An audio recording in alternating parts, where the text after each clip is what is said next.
Welcome back, and today I will show you how to turn microphone on and off for all apps on Xbox Series X or Xbox One.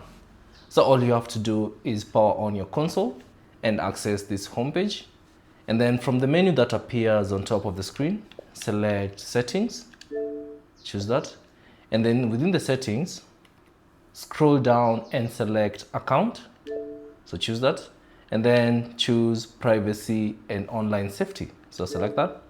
And then if you have set a personal PIN, type in the PIN, and then from here select app privacy, choose that, and then scroll down and find microphone, so select that, and then you'll see the option turn microphone or on or off for all apps.